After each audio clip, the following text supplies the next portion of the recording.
Hello my dear students, I am Pratika, Accountancy lecturer in Alpha Pre-University College, Kyarnagar. This is my 12th video class of 2nd PUC Accountancy NCERT syllabus. In my last 2-3 video classes, I have started the new chapter of Accounting for Partnership Firm Basic Concepts. So, in those video classes, I have explained about new profit sharing ratio and sacrificing ratio. New profit sharing ratio and sacrificing ratio is asking for 6 marks questions. 6 ಮಾರ್ಕಿಗೆ examination ಅಲ್ಲಿ ನಿಮಗೆ ಕೇಳುವಂತಹ questions ಯಾವುದು new profit sharing ratio ಮತ್ತೆ sacrificing ratio. ಆದರೆ ನಾನು ಇದೇ chapter ನಲ್ಲಿ ಯಾವ chapter accounting for partnership firm, it means admission of A partnership firm. Admission of A partnership firm ನಲ್ಲಿ ನಿಮಗೆ 12 ಮಾರ್ಕಿಗೆ ಕೇಳುವಂತಹ ಕ್ವೆಶ್ಚನ್ ಅನ್ನ ಹೇಗೆ ಮಾಡೋದು ಅಂತ ಹೇಳಿ ನಾನು ನಿಮಗೆ ತೋರಿಸ್ಕೊಡ್ತೀನಿ. ಸೊ ಇದು ನಿಮಗೆ ಕ್ವೆಶ್ಚನ್ ಬ್ಯಾಂಕ್ ಅಲ್ಲಿ ನಿಮಗೆ ಈ ಕ್ವೆಶ್ಚನ್ ಸಿಗುತ್ತೆ. ಸೊ ಕ್ವೆಶ್ಚನ್ ಬ್ಯಾಂಕ್ ನಲ್ಲಿ ನಿಮಗೆ ಪೇಜ್ ನಂಬರ್ 34 ನಲ್ಲಿ ನೀವು ಈ ಕ್ವೆಶ್ಚನ್ ಅನ್ನ ನೋಡಬಹುದು. ಕ್ವೆಶ್ಚನ್ ಬ್ಯಾಂಕ್ ನಲ್ಲಿ ಸೊ ಫಸ್ಟು ಕ್ವೆಶ್ಚನ್ ಅನ್ನ ನೀಟಾಗಿ ಓದಬೇಕು. ಯಾವ ರೀತಿ ಓದಬೇಕು, that is very important. Question ಅನ್ನ ಹೇಗೆ ಓದ್ಕೊಂತೀರಾ ಅದ್ರ ಮೇಲೆ ನೀವು ಆನ್ಸರ್ ಅನ್ನ ಈಸಿಯಾಗಿ ಮಾಡ್ಕೊಂಡು ಹೋಗ್ಬೋದು. ಜೊತೆಗೆ you have to understand each and every item what they have given in the problem. ಪ್ರಾಬ್ಲಮ್ನಲ್ಲಿ ಯಾವುದೆಲ್ಲ ಐಟಮ್ ಅನ್ನ ಕೊಟ್ಟಿದ್ದಾನೆ ಅದನ್ನು ನೀವು ನೀಟಾಗಿ ನಿಧಾನವಾಗಿ ಓದ್ಕೋಬೇಕು ಫಸ್ಟ್. ಸೊ ಓದ್ಕೊಂಡು ನಂತರ ಯಾವ್ಯಾವ ಅಕೌಂಟನ್ನು ಪ್ರಿಪೇರ್ ಮಾಡಕ್ಕೆ ಹೇಳಿದ್ದಾರೆ you have to observe that. ಆ ಅಕೌಂಟ್ಸನ್ನು ಹೇಗೆ ಪ್ರಿಪೇರ್ ಮಾಡೋದು, ಸೊ ಇದನ್ನು ನಾನು ನಿಮಗೆ ಈ ಪ್ರಾಬ್ಲಮನ್ನು ಮಾಡ್ತಾ ಹೇಳ್ಕೊಡ್ತಾ ಬರ್ತೀನಿ. ಪ್ರಾಬ್ಲಮನ್ನು ಮಾಡೋದಕ್ಕಿಂತ ಮುಂಚೆ first we have to read and understand the question. Let's read. A and B are partners sharing profits and losses in the ratio of 2:1. So 2:1 ratio ಪ್ರಕಾರ ಅವ್ರು ಏನು ಮಾಡ್ತಾ ಇದ್ದಾರೆ, ತಮ್ಮ ಪ್ರಾಫಿಟ್ ಮತ್ತು ಲಾಸಸ್ ಅನ್ನ ಹಂಚ್ಕೋತಾ ಇದ್ದಾರೆ. Their balance sheet as on 31/3/2018, this is the financial year, was as follows. ನಿಮಗೊಂದು ಬ್ಯಾಲೆನ್ಸ್ ಶೀಟ್ ಅನ್ನು ಕೊಟ್ಟಿದ್ದಾರೆ. ಯಾವ ವರ್ಷದ್ದು 31/3/2018 ಬ್ಯಾಲೆನ್ಸ್ ಶೀಟ್ ಅನ್ನು ನಿಮಗೆ they have given. So what they have given in the balance sheet as on 31/3/2018, liabilities amount, assets amount. This is the question I am reading. Creditors 20,000, bills payable 10,000. These are all items are liabilities. Reserve fund 12,000. Capitals of A and B 60,000, 40,000. So this is the liability. After that, assets. Cash in hand 5,000. Stock 15,000. Debtors 20,000. Machinery 30,000. Buildings 60,000. Investments 12,000. These are all assets. Total ಮಾಡಿದ್ದಾರೆ. So 1,42,000, 1,42,000. So they have given the 31/3/2018 balance sheet. After that, they have given the additional information of the problem. So what they have given? On 1/4/2018, C is admitted. See, 1/4/2018 ಅಲ್ಲಿ C ಬಂದು admit ಆಗ್ತಾನೆ ಕಂಪನಿಗೆ. So ಹೊಸ ವರ್ಷ 2018 ಅಲ್ಲಿ ಇದು ಹೋದ ವರ್ಷದ ಬ್ಯಾಲೆನ್ಸ್ ಶೀಟ್. ಸೊ ಈ ವರ್ಷಕ್ಕೆ ಬೇಕಾಗಿರೋ ಅಡ್ಜಸ್ಟ್ಮೆಂಟ್ ಏನಿದೆ ಅದು ಇದೆ. ಯಾವ ವರ್ಷಕ್ಕೆ 1/4/2018ಗೆ ಅಡ್ಜಸ್ಟ್ಮೆಂಟ್ಸ್ ಇದೆ. ಇದೆರಡರ ಬೇಸ್ ಮೇಲೆ ನಾವು ಅಕೌಂಟ್ಸ್ ಅನ್ನ ಕ್ರಿಯೇಟ್ ಮಾಡ್ತಾ ಹೋಗಬೇಕು. ಸಿ ಅಡ್ಮಿಟ್ ಆಗ್ತಾ ಇದ್ದಾನೆ ನೋಡಿ, ಇಲ್ಲಿ ಕೊಟ್ಟಿದ್ದಾರೆ. On 1/4/2018 C is admitted into partnership on the following conditions. So ಯಾವ ಒಂದು ಕಂಡೀಷನ್ಸ್ ಮೇಲೆ ಅವನು ವಾಟ್ ಇಸ್ ದಟ್ ಕಂಪನಿಗೆ ಅಡ್ಮಿಟ್ ಆಗ್ತಾ ಇದ್ದಾನೆ. ಸೊ ಏನೇನೆಲ್ಲ ಬದಲಾವಣೆಗಳಾಗಿದೆ ಅವನು ಅಡ್ಮಿಟ್ ಆದಮೇಲೆ ಕಂಪನಿಗೆ. ಸೊ ಚೇಂಜಸ್ ಆಗಲೇಬೇಕಲ್ಲ ವರ್ಷ ವರ್ಷಕ್ಕೂ. ಸೊ ಹಾಗೆ ಯಾವ ಬದಲಾವಣೆಗಳಾಗಿದೆ ಅಂತ ಹೇಳಿ ಅಡ್ಜಸ್ಟ್ಮೆಂಟ್ಸ್ ಅಲ್ಲಿ ಕೊಟ್ಟಿದ್ದಾರೆ. Let's read one by one. C should bring in cash rupees 25,000. This is the capital of the C. ಅಂದ್ರೆ ಹೊಸಬ ತಂದಿದ್ದಾನಲ್ಲ, ಕ್ಯಾಶ್ ಮೂಲಕ ತಂದಿದ್ದಾನೆ. ಸೊ ಅವ್ನು ತಂದಿರುವಂತಹ ಕ್ಯಾಶ್ ಏನಿದೆ ಇದು ಕಂಪನಿಗೆ ಏನು capital. As his capital and rupees 15,000 as goodwill. So ಹೊಸಬ ಯಾವುದೇ ಒಬ್ಬ ಪಾರ್ಟ್ನರ್ ಬಂದರೂ ಕೂಡ ಅವನು ಕಂಪನಿಗೆ 2 ಐಟಮ್ ಅನ್ನು ತರ್ತಾನೆ. That is one is capital, another one is the goodwill. Next ಇಲ್ಲಿಗೆ ಫಸ್ಟ್ ಅಡ್ಜಸ್ಟ್ಮೆಂಟ್ ಓವರ್ ಆಗುತ್ತೆ. ಫಸ್ಟ್ ಅಡ್ಜಸ್ಟ್ಮೆಂಟ್ ಅಲ್ಲಿ ಏನು ನೋಡಿದ್ರಿ, ಯಾವಾಗಲೂ ಫಸ್ಟ್ ಅಡ್ಜಸ್ಟ್ಮೆಂಟ್ ಅಲ್ಲಿ ಯೂಶುವಲಿ ಹೊಸಬ ಯಾರು ಬಂದಿದ್ದಾನೆ, ಸೊ ನ್ಯೂ ಪಾರ್ಟ್ನರ್ ಯಾರಿದ್ದಾನೆ, ಜೊತೆಗೆ ಅವನು ತಂದಿರುವ ಕ್ಯಾಪಿಟಲ್ ಇರುತ್ತೆ, ಆಮೇಲೆ ಗುಡ್ ವಿಲ್ ಇರುತ್ತೆ. ಅರ್ಥ ಆಗ್ತಿದೆ ಅಲ್ಲ? ಸೊ ಮೊದಲು ಅಡ್ಜಸ್ಟ್ಮೆಂಟ್ ಅಲ್ಲಿ ಏನಿದೆ ಪ್ರಾಬ್ಲಮ್ ಅಲ್ಲಿ, ಹೊಸಬ ಯಾರು ಕಂಪನಿಗೆ ಅಡ್ಮಿಟ್ ಆಗಿದ್ದಾನೆ, ಯಾರು ಅಡ್ಮಿಟ್ ಆಗಿರೋನು ಯಾರು, it's a C. So C admitted into the partnership. ಅವನು ಏನನ್ನ ತಂದಿದ್ದಾನೆ, ಸೊ ಕ್ಯಾಶ್ ಮೂಲಕ ಕ್ಯಾಪಿಟಲ್ ಅನ್ನು ತಗೊಂಡು ಬಂದಿದ್ದಾನೆ. ಎಷ್ಟಿದೆ capital? The capital is 25,000 and rupees 15,000 as goodwill. So goodwill ಅನ್ನ ಎಷ್ಟು ತಂದಿದ್ದಾನೆ ಅವನು? 15,000 ಅನ್ನ ತಂದಿದ್ದಾನೆ. ಸೊ ಇವನು ಹೊಸಬ ತರುವಂತಹ 2 ಐಟಮ್ ಓವರ್ ಆಯಿತು. That is capital and good will. Appreciate ಏನು ಸೆಕೆಂಡ್ ಅಡ್ಜಸ್ಟ್ಮೆಂಟ್ ಓದ್ತಾ ಇದ್ದೀನಿ ನಾನು. This the second adjustment. First adjustment over. ಏನು ಸೆಕೆಂಡ್ ಅಡ್ಜಸ್ಟ್ಮೆಂಟ್ ಹೇಳುತ್ತೆ? Appreciate buildings at 20%. ಏನು ಅಪ್ರಿಶಿಯೇಟ್ ಅಂದರೆ, ಅಪ್ರಿಶಿಯೇಟ್ ಅಂತ ಹೇಳಿದ್ರೆ ಇನ್ಕ್ರೀಸ್ ಆಗಿದೆ ಅಂತ, ಅಂದರೆ ಬಿಲ್ಡಿಂಗ್ನ ವ್ಯಾಲ್ಯೂ ಜಾಸ್ತಿ ಆಗಿದೆ. ಅಪ್ರಿಶಿಯೇಟ್. ಡಿಪ್ರಿಶಿಯೇಟ್ ಅಂದರೆ ಏನು? ಕಡಿಮೆ ಆಗಿದೆ ಅಂತ ಹೇಳಿ ಅರ್ಥ. ಅಪ್ರಿಶಿಯೇಟ್ ಅಂತ ಹೇಳಿದ್ರೆ ಜಾಸ್ತಿ ಆಗಿದೆ ಅಂತ ಹೇಳಿ ಅರ್ಥ. ಸೊ ಅಪ್ರಿಶಿಯೇಟ್ ಬಿಲ್ಡಿಂಗ್ಸ್ ಅಟ್ 20%, 20% ಜಾಸ್ತಿ ಆಗಿದೆಯಂತೆ. ಹಾಗಾದ್ರೆ ಯಾವ್ದ್ರ ಮೇಲೆ ನಾವು ಇದನ್ನ ಕ್ಯಾಲ್ಕುಲೇಟ್ ಮಾಡ್ಕೋಬೇಕು? 20% ಜಾಸ್ತಿ ಆಗಿದೆ ಅಂದ್ರೆ ಅಬ್ಸರ್ವ್ ಮಾಡಿ, ನಮಗೆ ಈ ಒಂದು ವ್ಯಾಲ್ಯೂಸ್ ಅನ್ನ ಕೊಟ್ಟಿರುವುದು, ಐಟಮ್ಸ್ ಅನ್ನ ಕೊಟ್ಟಿರುವುದು ಯಾವ ವರ್ಷದ್ದು? 1/4/2018. 1/4/2018 ಈ ವರ್ಷ ಆದರೆ ಇದರ ಹಿಂದಿನ ವರ್ಷ ಏನು ವ್ಯಾಲ್ಯೂ ಆಫ್ ಅಸೆಟ್ ಇರುತ್ತೋ ಅದರ ಮೇಲೆ 20% ಜಾಸ್ತಿ ಆಗಿದೆ. ಯಾವ ವರ್ಷ? 1/4/2018. ಹಾಗಾದ್ರೆ 31/3/2018 ಬಿಲ್ಡಿಂಗ್ನ ವ್ಯಾಲ್ಯೂ ಎಷ್ಟಿತ್ತು? ನಾವು ಎಷ್ಟಿತ್ತು ಅಂತ ನೋಡ್ಬೇಕಂದ್ರೆ ಬ್ಯಾಲೆನ್ಸ್ ಶೀಟ್ ನೋಡಬೇಕು, ಹೌದಲ್ಲ? ಬ್ಯಾಲೆನ್ಸ್ ಶೀಟಲ್ಲೇ ತಾನೇ ಅಸೆಟ್ ಇರೋದು. ಬಿಲ್ಡಿಂಗ್ಸ್ 60,000 ಇದೆ. ಸೊ 60,000 ಮೇಲೆ ನೀವು ಎಷ್ಟು ಪರ್ಸೆಂಟ್ ಅನ್ನ ಕ್ಯಾಲ್ಕುಲೇಟ್ ಮಾಡಬೇಕು? 20% ಅನ್ನ ಕ್ಯಾಲ್ಕುಲೇಟ್ ಮಾಡಬೇಕು. ಆಗ ನಮಗೆ ಇನ್ಕ್ರೀಸ್ ಆಗಿರುವಂತಹ ವ್ಯಾಲ್ಯೂ ಎಷ್ಟು ಅಂತ ಹೇಳಿ ಗೊತ್ತಾಗ್ತದೆ. Okay, next. And stock is revalued at ₹12,000.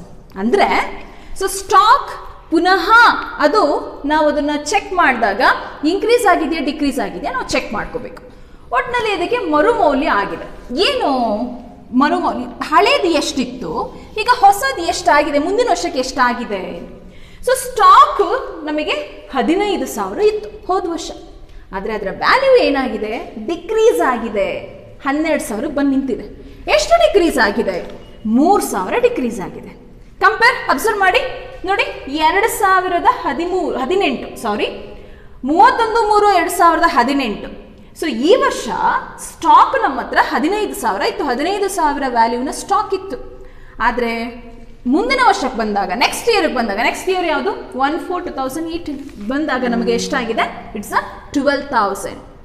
ಹಂಗೆ ನೀವು ಕಂಪೇರ್ ಮಾಡಿ ನೋಡಿದಾಗ you got to know about the value of the stock, if it is increase or decrease. Decrease ಆಗಿದೆಯಾ ಇನ್ಕ್ರೀಸ್ ಆಗಿದೆಯಾ ಅಂತ ಹೇಳಿ ನಿಮ್ಗೆ ಇಲ್ಲೇ ಗೊತ್ತಾಗ್ತದೆ. ಸೊ ಕಂಪೇರ್ ಮಾಡಿ ನೋಡಿದಾಗ ಏನಾಗಿದೆ? ಇಲ್ಲಿ 15,000 ಇದೆ, ಇಲ್ಲಿ 12,000 ಇದೆ. ಏನಾಗಿದೆ? It's decreased. ಎಷ್ಟು ಡಿಕ್ರೀಸ್ ಆಗಿದೆ? 3,000 ಡಿಕ್ರೀಸ್ ಆಗಿದೆ. ಸೊ ಇಲ್ಲಿಗೆ ಎರಡನೇ ಅಡ್ಜಸ್ಟ್ಮೆಂಟ್ ಓವರ್ ಆಗ್ತದೆ. Next third adjustment. Provision for doubtful debts is maintained at 5% on debtors. ನಮಗೆ ಇನ್ನೂ ಬರದೇ ಇರುವಂತಹ ಸಾಲ ಇದೆ, ನಮಗೆ ಇನ್ನೂ ಬಂದಿಲ್ಲ ಆ ಸಾಲ, ಬರದೇ ಇರುವಂತಹ ಸಾಲ ಇದೆ. ಸೊ ಅದನ್ನು ನಾವು ಡೆಟಾಸ್ ಮೇಲೆ ಕ್ಯಾಲ್ಕುಲೇಟ್ ಮಾಡ್ತೀವಿ. ಸೊ ಡೆಟಾಸ್ ಎಷ್ಟು ಪರ್ಸೆಂಟು? 5% ನಮಗೆ ಇನ್ನು PDD ಉಳ್ಕೊಂಡಿದೆ, ಇನ್ನು ಬರಬೇಕು, ಬಂದಿಲ್ಲ. ಇಟ್ಸ್ ಅನ್ ಎಕ್ಸ್ಪೆನ್ಸಸ್, ನಮಗೆ ಬಂದಿಲ್ಲ. ಸೊ ಹಾಗಾಗಿ ಡೆಟಾರ್ಸ್ ಮೇಲೆ ನೋಡಿ, ಡೆಟಾರ್ಸ್ ಎಷ್ಟಿದೆ? ಪ್ರಾವಿಷನ್ ಫಾರ್ ಡೌಟ್ಫುಲ್ ಡೆಟ್ಸ್ ಅಂತಿದೆ. ಡೆಟಾರ್ಸ್ 20,000 ಇದೆ. 20,000 ಮೇಲೆ ನೀವು ಎಷ್ಟನ್ನು ಕ್ಯಾಲ್ಕುಲೇಟ್ ಮಾಡಬೇಕು? 5% ಅನ್ನು ಕ್ಯಾಲ್ಕುಲೇಟ್ ಮಾಡ್ತೀರಾ. You will get the answer. Next adjustment, outstanding salary ₹2,000. ಕಂಪನಿನಲ್ಲಿ ಯೂಶುವಲಿ ವರ್ಕರ್ಸು ವರ್ಕ್ ಮಾಡ್ತಿರ್ತಾರೆ, ಅವರಿಗೆ ಸ್ಯಾಲ್ರಿಯನ್ನು ಎವ್ರಿ ಮಂತ್ ಕೊಡ್ತಾ ಇರ್ತಾರೆ. ಅದರಲ್ಲಿ ಯಾವುದೋ ಒಂದು ಸ್ಯಾಲ್ರಿ ಇನ್ನೂ ಕೊಡ್ದೇ ಬಾಕಿ ಉಳ್ಕೊಂಡಿದೆ, ಹೌದಲ್ವಾ? ಔಟ್ಸ್ಟ್ಯಾಂಡಿಂಗ್ ಅಂದರೆ ಅದೇ ಅಲ್ವಾ, ನಾವಿನ್ನೂ ಪೇ ಮಾಡಿಲ್ಲ ಅವರಿಗೆ. ಔಟ್ಸ್ಟ್ಯಾಂಡಿಂಗ್ ಅಂದರೆ ಡ್ಯೂ ಉಳ್ಕೊಂಡಿದೆ ಅಂತ ಹೇಳಿ ಅರ್ಥ. ಕೊಟ್ಟಿಲ್ಲ ನಾವು ಅವ್ರಿಗಿನ್ನು, ಬಟ್ ಕೊಡ್ತೀವಿ, ಆದರೆ ಬ್ಯಾಲೆನ್ಸ್ ಉಳ್ಕೊಂಡಿದೆ ಕೊಡಬೇಕಾಗಿರೋದು. So this is the expenses to the company. Outstanding ಆಗಿರೋದ್ರಿಂದ ದಿಸ್ ಇಸ್ ಲಯಬಿಲಿಟಿ ಆಲ್ಸೋ. ಕಂಪನಿಗೆ ಲಯಬಿಲಿಟಿ ಕೂಡ ಆಗ್ತದೆ. ಯಾಕೆ ಲಯಬಿಲಿಟಿ ಆಗ್ತದೆ? We have to liable to pay salary to someone. How much? ₹2,000. ಹಾಗಾಗಿ this is the liability also and this is the expenses also to the company. So 4 ಅಡ್ಜಸ್ಟ್ಮೆಂಟನ್ನು ಕೊಟ್ಟಿದ್ದಾರೆ. So ಈ adjustments 2 ಕಡೆ effect ಆಗುತ್ತೆ. ಇನ್ನೊಂದು revaluation ಅಕೌಂಟಲ್ಲಿ, ಇನ್ನೊಂದು balance ಶೀಟಲ್ಲಿ. ಹೇಗೆ ಅಂತ ಅನ್ನೋದನ್ನು ನಾನು ಲೆಕ್ಕ ಮಾಡುವಾಗ ನಿಮಗೆ ಹೇಳ್ಕೊಡ್ತೀನಿ. ಸೊ ಏನು ಪ್ರಿಪೇರ್ ಮಾಡೋಕ್ಕೆ ಕೇಳಿದ್ದಾರೆ ಲೆಕ್ಕದಲ್ಲಿ? That's very important. Prepare revaluation account, partners capital account and balance sheet. 3 ಅಕೌಂಟ್ಸನ್ನು ನೀವು ಪ್ರಿಪೇರ್ ಮಾಡಬೇಕು. First one revaluation account, partners capital account and balance sheet. Firstly, we have to prepare revaluation account. Revaluation ಅಂದ್ರೆ ಏನು? ಪುನಃ ಈ values ಯಾವ್ದ್ಯಾವ್ದ್ರದ್ದು assets ಇದೆ, liabilities ಇದೆ ನಮ್ಮ ಹತ್ರ, ಅದರ ವ್ಯಾಲ್ಯೂ ಮತ್ತು ಎಕ್ಸ್ಪೆನ್ಸಸ್ ಇದೆ, ಇವುಗಳೆಲ್ಲ ಇನ್ಕ್ರೀಸ್ ಆಗಿದೆಯಾ, ಡಿಕ್ರೀಸ್ ಆಗಿದೆಯಾ, ಏನಾಗಿದೆ? So we have to get to know about that ಅಲ್ವಾ? ಎಷ್ಟಾಗಿದೆ? ಸೊ ಇನ್ಕ್ರೀಸ್ ಜಾಸ್ತಿ ಆಗಿದೆಯಾ, ಅಸೆಟ್ಸು ಜಾಸ್ತಿ ಆಗಿದೆಯಾ, ಕಡಿಮೆ ಆಗಿದೆಯಾ, ನಮಗೆ ಪ್ರಾಫಿಟ್ ಲಾಸು ಗೊತ್ತಾಗಬೇಕು ಕಂಪನಿದು. ಸೊ ಅಸೆಟ್ಸ್ನ ವ್ಯಾಲ್ಯೂ ಇನ್ಕ್ರೀಸ್ ಆಗಿದೆಯಾ, ಡಿಕ್ರೀಸ್ ಆಗಿದೆಯಾ, ನಮಗೆ ಎಕ್ಸ್ಪೆನ್ಸಸ್ ಜಾಸ್ತಿ ಆಗಿದೆಯಾ ಅಥವಾ ಎಕ್ಸ್ಪೆನ್ಸಸ್ ಕಮ್ಮಿ ಆಗಿದೆಯಾ, ಇದೆಲ್ಲ ನಾವು ನೋಡ್ಕೋಬೇಕಲ್ವಾ, ನಮಗೆ ಪ್ರಾಫಿಟ್ ಆಗಿದೆಯಾ, ಲಾಸ್ ಆಗಿದೆಯಾ ಅಂತ ಹೇಳಿ. ಸೊ ಹಾಗಾಗಿ ಅದನ್ನು ನೋಡೋದಕ್ಕೋಸ್ಕರ ನಾವು ರಿವ್ಯಾಲ್ಯೂಯೇಷನ್ ಅಕೌಂಟನ್ನು ಪ್ರಿಪೇರ್ ಮಾಡ್ಕೊತೀವಿ. ಸೊ ಈ ರಿವ್ಯಾಲ್ಯೂಯೇಷನ್ ಅಕೌಂಟನ್ನು ಹೇಗೆ, ಫಸ್ಟ್ ಅಕೌಂಟ್ ಇದು ನಾವು ಪ್ರಿಪೇರ್ ಮಾಡ್ತಿರೋದ್ರಲ್ಲಿ ಈ ಪ್ರಾಬ್ಲಮನ್ನು ಬೇಸಾಗಿಟ್ಕೊಂಡು ನಾವು ಫಸ್ಟ್ ಅಕೌಂಟನ್ನು ಯಾವ್ದು ಪ್ರಿಪೇರ್ ಮಾಡ್ತಿದ್ದೀವಿ? Revaluation account. For calculation of the revaluation account, so first we have to put the column that is particulars amount. Column is very important. ನೀಟಾಗಿ ನೋಡ್ಕೊಳ್ಳಿ. Debit credit you have to mention. Revaluation account ಮೇಲ್ ಬರೀತೀರಾ. So particulars, amount ಕೆಳಗಡೆ you must mention ರುಪೀಸನ್ನು ಬರಿಬೇಕು ನೀವು amount ಕೆಳಗಡೆ. ಆಮೇಲೆ ಡೆಬಿಟ್ ಕ್ರೆಡಿಟನ್ನು ಹಾಕೋದನ್ನ ಡೋಂಟ್ ಫರ್ಗೆಟ್, ಮರಿಬಾರ್ದು. ಹಾಗಾದರೆ ಫಸ್ಟ್ ನಾವೇನು ಮಾಡಬೇಕು? ಫಸ್ಟ್ ಅಡ್ಜಸ್ಟ್ಮೆಂಟನ್ನು ನೋಡೋಣ. ಸೊ ಫಸ್ಟ್ ಅಡ್ಜಸ್ಟ್ಮೆಂಟಲ್ಲಿ ಇರೋದೇ ನಮಗೆ ರಿವ್ಯಾಲ್ಯೂಯೇಷನ್ ಅಕೌಂಟಲ್ಲಿ ಯೂಶ್ವಲಿ ಬರೋದು. ಅಡ್ಜಸ್ಟ್ಮೆಂಟಲ್ಲಿ ಏನಿದೆಯೋ ಅದೇ ಆಲ್ಮೋಸ್ಟ್ ಆಲ್ ರಿವ್ಯಾಲ್ಯೂಯೇಷನ್ ಅಕೌಂಟಲ್ಲಿ ಬರುತ್ತೆ. ಹಾಗಾದರೆ ಫಸ್ಟ್ ಅಡ್ಜಸ್ಟ್ಮೆಂಟ್ನ ನಾವು ನೋಡಿದಾಗ ಅವ್ನು ತಂದಿರೋದು ಏನನ್ನ? ಕ್ಯಾಪಿಟಲ್ ಮತ್ತು ಗುಡ್ವಿಲ್. ಈ ಗುಡ್ವಿಲ್ ಮತ್ತು ಕ್ಯಾಪಿಟಲ್ ಇವೆರಡೂ ಕೂಡ ಪಾರ್ಟ್ನರ್ಸ್ ಕ್ಯಾಪಿಟಲ್ ಅಕೌಂಟಲ್ಲಿ ಬರುತ್ತೆ ಮತ್ತು ಬ್ಯಾಲೆನ್ಸ್ ಶೀಟಲ್ಲಿ ಬರುತ್ತೆ. ಮೈಂಡಲ್ಲಿ ಇಟ್ಕೊಳ್ಳಿ, ಡೋಂಟ್ ಫರ್ಗೆಟ್. ಹೇಳೋದನ್ನ ನೀಟಾಗಿ ಅಬ್ಸರ್ವ್ ಮಾಡಿ. ಗುಡ್ವಿಲ್ ಆ್ಯಂಡ್ ಕ್ಯಾಪಿಟಲ್ ಅಂದರೆ ಹೊಸಬ ತಂದಿರುವಂತಹ ಕ್ಯಾಪಿಟಲ್ ಜೊತೆಗೆ ಗುಡ್ವಿಲ್ ಎರಡು ಕೂಡ ಎಲ್ಲಿ ಬರುತ್ತೆ? ಒಂದು ಪಾರ್ಟ್ನರ್ಸ್ ಕ್ಯಾಪಿಟಲ್ ಅಕೌಂಟಲ್ಲಿ ಬರುತ್ತೆ, ಇನ್ನೊಂದು ನಾವು ಬ್ಯಾಲೆನ್ಸ್ ಶೀಟಲ್ಲಿ ಕನ್ಸಿಡರ್ ಮಾಡ್ತೀವಿ. ಇದು ರಿವ್ಯಾಲ್ಯೂಯೇಷನ್ ಅಕೌಂಟಲ್ಲಿ ಬರಲ್ಲ. ರಿವ್ಯಾಲ್ಯೂಯೇಷನ್ ಅಕೌಂಟಲ್ಲಿ ನಾವು ಕನ್ಸಿಡರ್ ಮಾಡೋದು ಓನ್ಲಿ ಒನ್ ಥಿಂಗ್, ಒಂದು ಪ್ರಾಫಿಟ್, ಇನ್ನೊಂದು ಲಾಸ್. ಅಂದರೆ ಇನ್ಕ್ರೀಸಿಂಗ್ ಆರ್ ಡಿಕ್ರೀಸಿಂಗ್, ಯಾವುದೇ ಒಂದು ಅಸೆಟ್ನ ವ್ಯಾಲ್ಯೂ ಜಾಸ್ತಿ ಆಗಿದ್ರೆ ನಮಗೆ ಪ್ರಾಫಿಟ್ ಅಲ್ವಾ, ಅದು ಕಡಿಮೆ ಆದರೆ ಅದು ನಮಗೆ ಲಾಸ್. ಸೊ ಹಾಗಾಗಿ ಅದನ್ನು ಮಾತ್ರ ನಾವು ಕನ್ಸಿಡರ್ ಮಾಡೋದು. ಹಾಗಾಗಿ ನೆಕ್ಸ್ಟ್ ಅಡ್ಜಸ್ಟ್ಮೆಂಟನ್ನು ನೋಡೋಣ. Appreciate buildings at 20%. So building ದುಡ್ಡು ಏನಾಗಿದೆ, ಬಿಲ್ಡಿಂಗ್ನ ವ್ಯಾಲ್ಯೂ ಏನಾಗಿದೆ? ಇನ್ಕ್ರೀಸ್ ಆಗಿದೆ. ಇನ್ಕ್ರೀಸ್ ಆಗಿರೋದ್ರಿಂದ ಇದು ನಮಗೆ ಏನು? ಇನ್ಕಮ್. ಅಂದರೆ ನಮಗೆ ಪ್ರಾಫಿಟ್ ಜಾಸ್ತಿ ಬಂದಿದೆ, ಅದ್ರ ವ್ಯಾಲ್ಯೂ ಜಾಸ್ತಿ ಆಗಿರೋದ್ರಿಂದ ಎಷ್ಟು ಜಾಸ್ತಿ ಆಗಿದೆ ಅದೇ ತಾನೇ ನಮಗೆ ಪ್ರಾಫಿಟ್ಟು. ಎಷ್ಟು ಜಾಸ್ತಿ ಆಗಿದೆ ಅಷ್ಟನ್ನು ಮಾತ್ರ we have to consider in revaluation account. All expenses we have to write in a debit side, all incomes we have to write in a credit side. ಮೈಂಡಲ್ಲಿ ಇಟ್ಕೊಳ್ಳಿ, ರಿವ್ಯಾಲ್ಯೂಯೇಷನ್ ಅಕೌಂಟ್ನಲ್ಲಿ ನಮ್ಗೆ ಏನೆಲ್ಲ ಇನ್ಕಮ್ ಬರ್ತದೆ ಅದೆಲ್ಲವನ್ನು ನಾವು ಯಾವ ಸೈಡ್ ಬರಿತೀವಿ, ಕ್ರೆಡಿಟ್ ಸೈಡ್ನಲ್ಲಿ ಬರಿತೀವಿ. ನಮ್ಗೆ ಏನೆಲ್ಲ ಎಕ್ಸ್ಪೆನ್ಸಸ್ ಆಗ್ತದೆ, ಏನೆಲ್ಲ ಲಾಸಸ್ ಆಗ್ತದೆ ಅದನ್ನು ನಾವು ಡೆಬಿಟ್ ಸೈಡ್ನಲ್ಲಿ ಬರಿತೀವಿ. ಹಾಗಾಗಿ ನಾವಿಲ್ಲಿ ಅಬ್ಸರ್ವ್ ಮಾಡಿದಾಗ ಫಸ್ಟ್ ಅಡ್ಜಸ್ಟ್ಮೆಂಟ್ ಹೇಳುತ್ತೆ, ಮೊದಲನೇ ಸ್ಟೇಟ್ಮೆಂಟ್ ಹೇಳುತ್ತೆ appreciate buildings at 20%. So building appreciate ಆಗಿರೋದ್ರಿಂದ ನಮಗೆ ಏನಾಗ್ತಾ ಇದೆ, ಇನ್ಕಮ್ ಜಾಸ್ತಿ ಆಗ್ತಾ ಇದೆ. ಸೊ ಹಾಗಾಗಿ we have to write it in ಯಾವ ಸೈಡಲ್ಲಿ ಬರೀಬೇಕು, ಹಾಗಿದ್ರೆ ಇನ್ಕಮ್ ಯಾವ ಸೈಡಲ್ಲಿ ಬರೀಬೇಕು ಅಂತ ಹೇಳ್ಕೊಟ್ಟಿದ್ದೀನಿ, credit side of the revaluation account. So by buildings account, by buildings account ಎಷ್ಟು ಜಾಸ್ತಿ ಆಗಿದೆ ಅಷ್ಟನ್ನು ಮಾತ್ರ ಬರೀಬೇಕು ಅಂತ ಹೇಳಿದೆ ನಾನು. ಎಷ್ಟು ಜಾಸ್ತಿ ಆಗಿದೆ, you have to observe building 20%. ಯಾವುದ್ರ ಮೇಲೆ ಕ್ಯಾಲ್ಕುಲೇಟ್ ಮಾಡಬೇಕು, ಓಲ್ಡ್ ಬ್ಯಾಲೆನ್ಸ್ ಶೀಟ್ನಲ್ಲಿ ಬಿಲ್ಡಿಂಗ್ನ ವ್ಯಾಲ್ಯೂ ಎಷ್ಟಿದೆ ಅಂತ ನಾವು ನೋಡಬೇಕು. ಎಷ್ಟಿದೆ ಬಿಲ್ಡಿಂಗ್ನ ವ್ಯಾಲ್ಯೂ, 60,000 ಇದೆ, ಹೌದಲ್ಲ. ಆ 60,000 ಮೇಲೆ 20% ಕ್ಯಾಲ್ಕುಲೇಟ್ ಮಾಡ್ತೀರಾ. 60,000 into 20 divided by 100. You have to write like this, building 60,000 ಇದೆ into 20 divided by 100. So how much you will get, it is a 12,000. So 60,000 ಮೇಲೆ 20% ಮಾಡಿದ್ರೆ ನಮಗೆ ಎಷ್ಟು ಸಿಗುತ್ತೆ, 12,000 ಸಿಗುತ್ತೆ. ದ ನೆಕ್ಸ್ಟ್ ಥಿಂಗ್, ನೆಕ್ಸ್ಟ್ ಇಲ್ಲೇ ಕಂಟಿನ್ಯೂ ಮಾಡಿ. And stock is revalued at ₹12,000. ಆಗಲೇ ಹೇಳಿದೆ ನಾನು ನಿಮಗೆ, ಸ್ಟಾಕು ಓಲ್ಡ್ ಬ್ಯಾಲೆನ್ಸ್ ಶೀಟಲ್ಲಿ ಎಷ್ಟಿದೆ, you have to know about that. ಎಷ್ಟಿದೆ ಸ್ಟಾಕ್, 15,000 ಇದೆಯಪ್ಪ. ಸೊ 15,000 ಸ್ಟಾಕ್ ಇದೆ, ಹೌದಲ್ಲ. ರಿವ್ಯಾಲ್ಯೂ, ನೆಕ್ಸ್ಟ್ ನಾವು ಅದನ್ನು ವ್ಯಾಲ್ಯೂ ಮಾಡಿ ನೋಡಿದಾಗ ಎಷ್ಟು ಸಿಕ್ತು ನಮಗೆ, 12,000. ಇನ್ಕ್ರೀಸ್ ಆಗಿದೆ, ಡಿಕ್ರೀಸ್ ಆಗಿದೆಯಾ, ಡಿಕ್ರೀಸ್ ಆಗಿದೆ. ಎಷ್ಟು ಡಿಕ್ರೀಸ್ ಆಗಿದೆ, 15,000ನ 12,000 ಮೈನಸ್ ಮಾಡಿದ್ರೆ, 15,000ದಿಂದ 12,000 ಮೈನಸ್ ಮಾಡಿದ್ರೆ ಸಿಗುತ್ತೆ ನಮಗೆ 13,000 ರೂಪಾಯಿ ನಮಗೆ ಸ್ಟಾಕ್ ವ್ಯಾಲ್ಯೂ. ಇಟ್ ಮೀನ್ಸ್ 12,000 ರೂಪಾಯಿ ಸ್ಟಾಕ್ ವ್ಯಾಲ್ಯೂ ಆಗಿದೆ ಅಂದರೆ 3,000 ನಮಗೆ ಲಾಸ್ ಆಗಿದೆ. ಸೊ ಎಕ್ಸ್ಪೆನ್ಸಸ್ ಆಗಿದೆ, ಲಾಸ್ ಆಗಿದೆ ನಮಗೆ. ಸೊ ಸ್ಟಾಕ್ ಡಿಕ್ರೀಸ್ ಆಗಿರೋದ್ರಿಂದ, ಸ್ಟಾಕ್ನ ವ್ಯಾಲ್ಯೂ ಡಿಕ್ರೀಸ್ ಆಗಿರೋದ್ರಿಂದ ಎಷ್ಟು ಡಿಕ್ರೀಸ್ ಆಗಿದೆಯೋ ಅದನ್ನು, ಸೊ ಎಕ್ಸ್ಪೆನ್ಸಸ್ ಎಲ್ಲ ಯಾವ ಸೈಡ್ ಬರೀಬೇಕು, ಡೆಬಿಟ್ ಸೈಡ್. ಇನ್ಕಮ್ ಆಗಿರೋದೆಲ್ಲ ಯಾವ ಸೈಡ್ ಬರೀಬೇಕು, credit side. So all expenses you have to write in debit side to stock, to stock. So you have to write ಎಷ್ಟಿದೆ ಎಷ್ಟಾಯಿತು. ಸಿಂಪಲ್, 15,000 ಇತ್ತು, 15,000 ಇತ್ತು, ಎಷ್ಟಾಗಿದೆ, 12,000 ಆಗಿದೆ. ಹಾಗಾದರೆ ಎಷ್ಟು ಡಿಕ್ರೀಸ್ ಆಯಿತು ನಮಗೆ, 3,000 ರೂಪೀಸ್ ಡಿಕ್ರೀಸ್ ಆಗಿದೆ, ಹೌದಲ್ಲ. ಹಾಗಾದರೆ first adjustment over. It means second adjustment. First adjustment ಇಲ್ಲಿರೋದು ಎಲ್ಲಿ ತಗೋಬೇಕು ಅಂತ ಹೇಳಿದ್ದೀನಿ ನಾನು, ಎಲ್ಲಿ ತಗೋಬೇಕು, ಪಾರ್ಟ್ನರ್ಸ್ ಕ್ಯಾಪಿಟಲ್ ಅಕೌಂಟಲ್ಲಿ ತಗೋಬೇಕು, ಹಾಗಾಗಿ ಅದಿಲ್ಲಿ ಬರಲ್ಲ. Second adjustment over.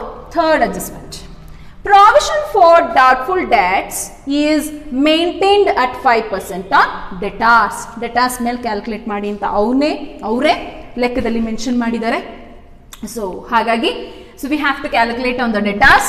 ಹಾಗಾದರೆ provision for doubtful debt is expenses to the company. ಕಂಪನಿಗೆ ಎಕ್ಸ್ಪೆನ್ಸಸ್ ಆಗಿರೋದ್ರಿಂದ 5%, ಅದ್ರ ಮೇಲೆ ಎಕ್ಸ್ಪೆನ್ಸಸ್ ನಮಗೆ ಜಾಸ್ತಿ ಆಗಿರೋದ್ರಿಂದ 2. ಇಲ್ಲೇನಾದರೂ ಅಬ್ಸರ್ವ್ ಮಾಡಿ, ಹಾಗಾದರೆ ಇದು ಜಸ್ಟ್ ಮೇಂಟೈನ್ಡ್ ಅಂತ ಹೇಳಿದ್ದಾರೆ, ಹೌದಲ್ಲ. It's a doubtful debt. ಸಾಲ ನಮಗೆ ಬರಬೇಕಾಗಿರೋದು ಡೌಟಾಗಿ ಉಳ್ಕೊಂಡಿದೆ. ಕೊಟ್ಟರೂ ಕೊಡಬಹುದು, ಕೊಡದೇನೇನೋ ಇರಬಹುದು. ಅವರು ನಮಗೆ ಸಾಲವನ್ನು ತೀರಿಸೋರು ಇದ್ದಾರಲ್ಲ, ಡೆಟ್ ಅಂದರೆ ಸಾಲ, ಡೌಟ್ಫುಲ್ ಡೆಟ್ ಅಂದರೆ ಇದೊಂದು ಕೆಟ್ಟ ಸಾಲ ಅಂತ ಹೇಳಿ ಕರಿತೀವಿ ನಾವು. ಅಂದರೆ ಅವ್ರು ನಮಗೆ ಕೊಟ್ಟರು ಕೊಡ್ಬೋದು, ಕೊಡದೇನೇನೋ ಇರ್ಬೋದು. ಹೆಂಗೆ, ಯಾವ ರೀತಿ ಅಂತ ಟ್ರೀಟ್ ಮಾಡೋದು. ಸೊ ಹಾಗಾಗಿ that is a expenses to the company. So that is ಯಾವುದ್ರ ಮೇಲೆ ನಾವು ಕ್ಯಾಲ್ಕುಲೇಟ್ ಮಾಡೋದು, ಡೆಟಾರ್ಸ್ ಅಂದರೆ ನಾವು ಯಾರಿಗೆ ಸಾಲವನ್ನು ಕೊಟ್ಟಿರ್ತಾರೋ ಅವ್ರು ನಮಗೆ ದುಡ್ಡನ್ನು ಕೊಡಬೇಕಲ್ವಾ. ಸೊ ಅವ್ರು ನಮಗೆ ದುಡ್ಡನ್ನು ಕೊಡಬೇಕು, ಬಟ್ ನಮಗೆ ಕೊಟ್ಟಿಲ್ಲದೆ ಇರೋದ್ರಿಂದ ಅದು ನಮಗೆ ಎಕ್ಸ್ಪೆನ್ಸಸ್ ಆಗ್ತದೆ. So provision for doubtful debts, PDD ಅಂತಾನು ಕರಿಬೋದು. ಪ್ರಾವಿಷನ್ ಫಾರ್ ಡೌಟ್ಫುಲ್ ಡೆಟ್ ಯಾವುದ್ರ ಮೇಲೆ ಕ್ಯಾಲ್ಕುಲೇಟ್ ಮಾಡಿ ಅಂತ ಹೇಳಿದ್ದಾರೆ, ಡೆಟಾರ್ಸ್ ಮೇಲೆ ಕ್ಯಾಲ್ಕುಲೇಟ್ ಮಾಡಿ ಅಂತ ಹೇಳಿದ್ದಾರೆ. ಹಾಗಾದರೆ ಡೆಟಾರ್ಸ್ ಎಷ್ಟಿದೆ ನಮ್ಮ ಹತ್ರ, 20,000 ರೂಪೀಸ್ ಇದೆ debtors. So you have to calculate on that. ಎಷ್ಟು ಪರ್ಸೆಂಟ್ ಮಾಡಿ ಅಂತ ಹೇಳಿದರೆ, 5%. 20,000 into 5 divided by 100 is 1,000. I hope you are following me. It means provision for doubtful debts is expenses to the company. Decrease ಅಂತ ಏನಾದರೂ ಕೊಟ್ಟಿದ್ರೆ ಅದು ನಮಗೆ income ಆಗ್ತಾ ಇತ್ತು, ಓ ನಮಗೆ ಸಾಲ ಕಮ್ಮಿ ಆಗಿದೆ ಅಂತ ಹೇಳಿ. ಬಟ್ ಇಲ್ಲಿ ಮೇಂಟೈನ್ಡ್ ಅಂತ ಹೇಳ್ಬಿಟ್ಟಿದ್ದಾರೆ 5% ಆನ್ ಡೆಟಾಸ್, ಅಂದರೆ ನಮಗಿನ್ನೂ ಸಾಲ ಇದೆ ಬಟ್ ಇನ್ನೂ ಬಂದಿಲ್ಲ, ಬರಬೇಕು, ಅದು ನಮಗೆ ಎಕ್ಸ್ಪೆನ್ಸಸ್ ಅಲ್ವಾ, ಎಷ್ಟು ಬರೋದೇ ಇಲ್ಲ ನಮಗೆ 5% ಡೌಟಾಗಿ ಉಳ್ಕೊಂಡ್ಬಿಟ್ಟಿದೆ, ನಮಗೆ ಬರೋದೇ ಇಲ್ಲ ಅನ್ನೋ ಒಂದು ಲೆಕ್ಕಾಚಾರದಲ್ಲಿ. ಸೊ ಹಾಗಾಗಿ 20,000 ಇಂಟು ಡೆಟಾರ್ಸ್ ಮೇಲೆ ಕ್ಯಾಲ್ಕುಲೇಟ್ ಮಾಡಿ ಅಂತ ಹೇಳಿರೋದ್ರಿಂದ, ಸೊ ಅಸೆಟ್ಟಲ್ಲಿ ಡೆಟಾರ್ಸ್ ಇರುತ್ತೆ 20,000 ಇಂಟು 5/100, ಅವರೇ ಹೇಳಿದ್ದಾರೆ 5% ಅಂತ. 5/100 ಮಾಡಿದಾಗ we will get the 1,000 rupees. ಹಾಗಾದರೆ third adjustment also over. The next adjustment, outstanding salary. So salary usually expenses to the company, ಹೌದಲ್ವಾ? ಸೊ ಸ್ಯಾಲರಿ ನಮಗೇನು, ಕಂಪನಿಗೆ ಎಕ್ಸ್ಪೆನ್ಸಸ್ಸು. ಸ್ಯಾಲ್ರಿ ಯೂಶ್ವಲಿ ನಾವು ಯಾರು ಕೊಡ್ತೀವಿ, ಎಂಪ್ಲಾಯೀಸ್ಗೆ ನಾವು ನಮ್ಮ ಕಂಪನಿನಲ್ಲಿ ಸ್ಯಾಲ್ರಿಯನ್ನು ಕೊಡ್ತೀವಿ. ಹಾಗೆ ಎ ಆ್ಯಂಡ್ ಬಿ ಮತ್ತು ಸಿ ಸೇರಿ ನಡೆಸ್ತಾ ಇರುವಂಥ ಕಂಪನಿನಲ್ಲಿ ಅಲ್ಲಿ ಅವರ ವರ್ಕರ್ಸ್ಗೆ ಸ್ಯಾಲ್ರಿಯನ್ನು ಕೊಡಬೇಕಾಗಿತ್ತು. ಯಾರೋ ಒಬ್ಬರಿಗೆ 2,000 ಸ್ಯಾಲ್ರಿಯನ್ನು ಕೊಟ್ಟಿಲ್ಲ, ಹಾಗೆ ಉಳಿಸ್ಕೊಂಡಿದ್ದಾರೆ. ಬಟ್ ಕೊಡಬೇಕಲ್ಲ, ದಟ್ ಕಂಪನಿಗೆ ಏನು ಹಾಗಾದರೆ ಕೊಡಬೇಕಾಗಿರೋದ್ರಿಂದ ಎಕ್ಸ್ಪೆನ್ಸಸ್ ಟು ಸ್ಯಾಲರಿ. ಎಷ್ಟು ಔಟ್ಸ್ಟ್ಯಾಂಡಿಂಗ್ ಆಗಿ ಉಳ್ಕೊಂಡಿದೆ, ದಟ್ ಇಸ್ 2,000 rupees. ಇನ್ನೇನಾದರೂ ಅಡ್ಜಸ್ಟ್ಮೆಂಟ್ ಉಳ್ಕೊಂಡಿದೆಯಾ? ಯು ಹ್ಯಾವ್ ಟು ಅಬ್ಸರ್ವ್, ಯಾವುದೂ ಇಲ್ಲ, ಎಲ್ಲ ಅಡ್ಜಸ್ಟ್ಮೆಂಟ್ಸು ಓವರ್ ಆಯಿತು. ಸೊ ದಿಸ್ ಇಸ್ ದ ಎಲ್ಲ ಅಡ್ಜಸ್ಟ್ಮೆಂಟ್ ಓವರ್ ಆಯಿತು. ಓವರ್ ಆದಮೇಲೆ ನಾವು ಎರಡೂ ಕಡೆ ಅಂದರೆ ಡೆಬಿಟ್ ಮತ್ತು ಕ್ರೆಡಿಟ್ ಕಡೆ ಎರಡೂ ಕಡೆ ಅಬ್ಸರ್ವ್ ಮಾಡಿ ಯಾವ ಕಡೆ ಜಾಸ್ತಿ ಇದೆ ಅಂತ ಅನ್ನೋದನ್ನು ಅಬ್ಸರ್ವ್ ಮಾಡಬೇಕು. First we have to observe that ಯಾವ ಕಡೆ ಜಾಸ್ತಿ ಇದೆ. ಕ್ರೆಡಿಟ್ ಕಡೆನೇ ಜಾಸ್ತಿ ಇದೆ, ಅಲ್ಲಿ ಅಂಡರ್ಸ್ಟುಡ್ ನಮಗೆ ಇನ್ಕಮ್ಮೇ ಜಾಸ್ತಿ ಇದೆ ಅಂತ, ಹೌದಲ್ಲ? All incomes are mentioned in the credit, all expenses are mentioned in the debit, ಹೌದಲ್ಲ? ಅಬ್ಸರ್ವ್ ಮಾಡಿ, ಸ್ಟಾಕು 15,000 ಇತ್ತು, 12,000 ಆಗಿದೆ. ಸೊ ಹಾಗಾಗಿ ನಮಗೆ 3,000 ಎಕ್ಸ್ಪೆನ್ಸಸ್ ಆಯಿತು. ಬಿಲ್ಡಿಂಗ್ಸ್ ನಮಗೆ 60,000 20% ಜಾಸ್ತಿ ಆಗಿದೆ, ನಮಗೆ ಇನ್ಕಮ್ ಆಯಿತು. So we have to mention the credit side 12,000. ಹಾಗೆ ಪಿ ಡಿ ಡಿ ನಮಗೆ provision for doubtful debt expenses ಜಾಸ್ತಿ ಆಗಿದೆ. ಎಷ್ಟು ಜಾಸ್ತಿ ಆಗಿದೆ? 1,000. And salary it's usually expenses to the company, ಆದರೆ ನಾವು ಇನ್ನೂ ಕೊಟ್ಟಿಲ್ಲ ಸ್ಯಾಲ್ರಿಯನ್ನು, ಇನ್ನೂ ಉಳಿಸ್ಕೊಂಡಿದ್ದೀವಿ, ಬಾಕಿ ಕೊಡಬೇಕಾಗಿ. ಎಷ್ಟು ಉಳಿಸ್ಕೊಂಡಿದ್ದೀವಿ? 2,000. So all expenses are mentioned in the debit side, all incomes are mentioned in the credit side. So now we have to total both the side. ಎರಡೂ ಕಡೆ total ಮಾಡಿದಾಗ ಯಾವುದು ಜಾಸ್ತಿ ಬರುತ್ತೋ ಅದನ್ನು ಎರಡೂ ಕಡೆನೂ ಬರೀಬೇಕು. ಓಕೆ, ಸೊ ನಮಗೆ ಕ್ರೆಡಿಟ್ ಸೈಡ್ ಜಾಸ್ತಿ ಬಂದಿದೆ 12,000, ಹೌದಾ? ಸೊ ಯಾವ ಕಡೆ ಕಡಿಮೆ ಬರುತ್ತೋ ಆ ಕಡೆಗೆ ನಾವು ಬ್ಯಾಲೆನ್ಸನ್ನು ಬರಿಬೇಕಾಗ್ತದೆ. ಜಾಸ್ತಿ ಇರೋ ಕಡೆಗೆ ಬ್ಯಾಲೆನ್ಸನ್ನು ಬರಿಬಾರ್ದು. ನೋಡಿ, ನಮಗೆ ಕ್ರೆಡಿಟ್ ಸೈಡ್ ಜಾಸ್ತಿ ಬಂದಿದೆ, ಡೆಬಿಟ್ ಸೈಡ್ ಕಡಿಮೆ ಬಂದಿದೆ. ಸೊ ಹಾಗಾಗಿ ಜಾಸ್ತಿ ಇರೋ ಕಡೆಗೆ ನಾವು ಯಾವತ್ತೂ ಬ್ಯಾಲೆನ್ಸನ್ನು ಬರಿಬಾರ್ದು. ಜಾಸ್ತಿ ಯಾವುದಿದೆಯೋ ಅದನ್ನು ಎರಡೂ ಕಡೆ ಬರೆದು ಯಾವ ಕಡೆ ಕಡಿಮೆ ಇದೆಯೋ ಆ ಕಡೆಗೆ ನಾವು ಬ್ಯಾಲೆನ್ಸನ್ನು ಬರಿಬೇಕಾಗ್ತದೆ. ಸೊ ಬ್ಯಾಲೆನ್ಸ್ ಎಷ್ಟು ಬರುತ್ತೆ? 12,000ರಲ್ಲಿ ನೀವು 3, 5, 6,000ವನ್ನು ಕಳೆದ್ರೆ ಇನ್ನು ಉಳಿಯೋದು ನಮಗೆ 6,000 rupees. You have to write here 6,000. ಇದು ನಮಗೆ profit loss? That's very important. This 6,000 is a profit to the company. ನಮ್ಮ ಪ್ರಾಫಿಟ್ 12,000ರಲ್ಲಿ ನಮಗಾಗೋ ಎಕ್ಸ್ಪೆನ್ಸಸ್ಸನ್ನು ನಾವು ಮೈನಸ್ ಮಾಡಿದಾಗ ಉಳಿಯೋದು ಪ್ರಾಫಿಟ್ ಅಲ್ವಾ? ಆ ಪ್ರಾಫಿಟನ್ನು ಹಾಗಾದರೆ ಯಾರು ಕೊಡಬೇಕು? ನಾವು ಕಂಪನಿಗೆ ಬರೋ ಪ್ರಾಫಿಟನ್ನು you have to think about that. No, company ಯಾರ್ದಿರುತ್ತೋ ಅವರು ಪ್ರಾಫಿಟನ್ನು ಹಂಚ್ಕೋತಾರೆ, ಹೌದಲ್ಲ? ಯಾರ ಕಂಪನಿ ಇದು? This the company of A B company. So C also there, but ಸಿಗೆ ಈಗಲೇ ಕೊಡೋಕ್ಕಾಗಲ್ಲ, ಯಾಕಂದರೆ ಈಗ ಅಡ್ಮಿಟ್ ಆಗ್ತಾ ಇರೋದ್ರಿಂದ ಅವನಿಗೆ ನೆಕ್ಸ್ಟ್ ಇಯರಿಂದ ನಾವು ಪ್ರಾಫಿಟನ್ನು ಕೊಟ್ಕೋಬೋದು. ಸೊ ಹಾಗಾಗಿ ಈ ಪ್ರಾಫಿಟ್ ಯಾರಿಗೆ ಹೋಗುತ್ತೆ? ಟು ಪ್ರಾಫಿಟ್ ಟ್ರಾನ್ಸ್ಫರ್ಡ್ ಟು ಯಾರಿಗೆ? ಸೊ ಎ ಮತ್ತು ಬಿಗೆ, ಹೌದಲ್ಲ? ಇಲ್ಲಿ ಸಿ ಬರಲ್ಲ, ಯಾಕಂದರೆ ಇವಾಗ ಎಂಟ್ರಿ ಆಗ್ತಾ ಇರೋದು ಅವನು. ಹಾಗಾಗಿ ಅವನಿಗೆ ಇದರಲ್ಲಿ ಪ್ರಾಫಿಟ್ ಸಿಗಲ್ಲ, ನೆಕ್ಸ್ಟ್ ಇಯರಿಂದ ಅವನಿಗೆ ಪ್ರಾಫಿಟ್ ಸಿಗುತ್ತೆ. ಸೊ 6,000 ಹೆಂಗೆ ಹಂಚ್ತೀರಾ? ಯಾವ ರೀತಿ ಹಂಚುತ್ತೀರಾ? ಇವರಿಬ್ಬರಿಗೆ ದಟ್ ಇಸ್ ವೆರಿ ಇಂಪಾರ್ಟೆಂಟ್. ಅವರಿಬ್ಬರಿಗೆ ಅಂತಾನೆ ಅವರು ರೇಷಿಯೋ ಕ್ರಿಯೇಟ್ ಮಾಡ್ಕೊಂಡಿದ್ದಾರೆ. ಆ ರೇಷಿಯೋನ ಪ್ರಾಬ್ಲಮ್ ಅಲ್ಲಿ ಟಾಪ್ ಆಫ್ ದ ಪ್ರಾಬ್ಲಮ್ ಅಲ್ಲಿ ಕೊಟ್ಟಿರ್ತಾರೆ ಯಾವಾಗಲೂ. ಸಿ 2:1. ಸೊ ಇಲ್ಲಿ ಹಂಚುವಂತಹ ರೇಷಿಯೋ ಏನಿದೆ, ನಮಗೆ ಪ್ರಾಫಿಟ್ ಬಂತಲ್ವಾ, ಈ ಬಂದುವಂತ ಪ್ರಾಫಿಟ್ ಅನ್ನ ನಾವೀಗ ಇಬ್ಬರಿಗೆ ಹಂಚುತ್ತಾ ಇದ್ದೀವಿ. That's A and B. ಎಗೆ ಎಷ್ಟು ರೇಷಿಯೋ ಇದೆ, ಬಿಗೆ ಎಷ್ಟು ರೇಷಿಯೋ ಇದೆ, ಆ ರೇಷಿಯೋನ ಎಲ್ಲಿ ಕೊಟ್ಟಿರ್ತಾರೆ, it's top of the problem ಅಲ್ಲಿ ಕೊಟ್ಟಿರ್ತಾರೆ. ನೋಡಿ, ಯೂಶುವಲಿ ನೀವು ಪ್ರಾಬ್ಲಮ್ ಅನ್ನ ಓದುವಾಗ ನೀವು ಇಂಥದ್ದೆಲ್ಲ ಅಂಡರ್ಲೈನ್ ಮಾಡ್ಕೋಬೇಕು. ಏನು ಕೊಟ್ಟಿರ್ತಾರೆ ಅದನ್ನ, 2:1. So we have to share that profit through that ratio. 6,000 into 2/3, 6,000 into 1/3. ಈ 3 ಎಲ್ಲಿಂದ ಬಂತು? It's very easy. 2 + 1. 3ರಲ್ಲಿ 2 ಭಾಗ ಯಾರು ಹೋಗ್ತಾ ಇದೆ, ಎಗೆ ಹೋಗ್ತಾ ಇದೆ. 3ರಲ್ಲಿ 1 ಭಾಗ ಯಾರು ಹೋಗ್ತಾ ಇದೆ, ಬಿಗೆ ಹೋಗ್ತಾ ಇದೆ. ಸೊ ಹಾಗಾದ್ರೆ ಕ್ಯಾಲ್ಕುಲೇಟ್ ಮಾಡಿದ್ರೆ ಎಷ್ಟು ಸಿಗ್ತದೆ? So 6,000 into 2/3 is 4,000 for A, 2,000 for B. So ಇದನ್ನು ನೀವು ಮಾಡಲೇಬೇಕು. ಈ ರೀತಿ ಕ್ಯಾಲ್ಕುಲೇಟ್ ಮಾಡಿ ಇನ್ನರ್ ಕಾಲಮ್ ಅಲ್ಲಿ ಬರೀಲೇಬೇಕು ನೀವು. ಓಕೆ, ಸೊ ಹೀಗೆ ಮಾಡಿದ್ರೇನೆ you will get a correct way of doing the problem. So ನೋಡಿ, ಫಸ್ಟ್ ಅಗೈನ್ ನಾನು ಇನ್ನೊಂದ್ಸಲ ನಿಮಗೆ ಎಕ್ಸ್ಪ್ಲೇನ್ ಮಾಡಿಬಿಡ್ತೀನಿ. Revaluation account. So first revaluation account prepare ಮಾಡಿ ಅಂತ ಹೇಳಿದ್ದಾರೆ. ನೋಡಿ ಇಲ್ಲಿ ಪ್ರಾಬ್ಲಮ್ ಅಲ್ಲಿ ಪ್ರಿಪೇರ್ ರಿವ್ಯಾಲ್ಯೂಯೇಷನ್ ಅಕೌಂಟ್. ರಿವ್ಯಾಲ್ಯೂಯೇಷನ್ ಅಕೌಂಟ್ಗೆ ಕಾಲಮ್ ಏನು ಬರುತ್ತೆ, particulars amount, particulars amount. You have to mention debit. See, debit and credit you have to mention. After that particulars ಬರ್ದಾದ್ಮೇಲೆ ಪಕ್ಕ ಅಮೌಂಟ್ ಬರ್ದಿರ್ತೀರಾ. ಅಮೌಂಟ್ ಕೆಳಗಡೆ you have to mention rupees. Particulars amount ಕೆಳಗಡೆ rupees. This is the first format. After that, you have to observe the adjustment. In the first adjustment, usually they have given the capitals of the new partner and goodwill of the new partner. We should not consider in the revaluation account. We have to consider that first adjustment in the partner's capital account. Partner's capital account ಅಲ್ಲಿ ನಾವು ಇದನ್ನ consider ಮಾಡ್ತೀವಿ. So ಹಾಗಾಗಿ second ಅಡ್ಜಸ್ಟ್ಮೆಂಟ್ಗೆ ಬಂದಾಗ ನಿಮಗೆ revaluation ಅಕೌಂಟ್ಗೆ ತಗೊಳ್ಳುವಂತಹ item ಸಿಗುತ್ತದೆ. Appreciate building. ಸೊ ಅಪ್ರಿಷಿಯೇಟ್ ಆದರೆ ಕ್ರೆಡಿಟ್ಗೆ ಹೋಗ್ತದೆ, ಡಿಪ್ರಿಷಿಯೇಟ್ ಆದರೆ ಡೆಬಿಟ್ಗೆ ಬರ್ತದೆ. ಆಗಲೇ ಹೇಳಿದೆ, all incomes are mentioned in the credit side, all expenses are mentioned in the debit side. So ಹಾಗಾಗಿ ಸೊ ಇಲ್ಲಿ ಆಗುವಂತಹ ಇನ್ಕಮ್ಸ್ ನಿಮಗೆ ಗೊತ್ತಾಗಿದೆ. ಬಿಲ್ಡಿಂಗ್ ಅಪ್ರಿಷಿಯೇಟ್ ಆಗಿದೆ, ಕ್ರೆಡಿಟಲ್ಲಿ ತಗೊಂಡಿದ್ದೀವಿ. ಎಷ್ಟು ಪರ್ಸೆಂಟು? 20%. ಯಾವುದ್ರ ಮೇಲೆ ಕ್ಯಾಲ್ಕುಲೇಟ್ ಮಾಡಬೇಕು?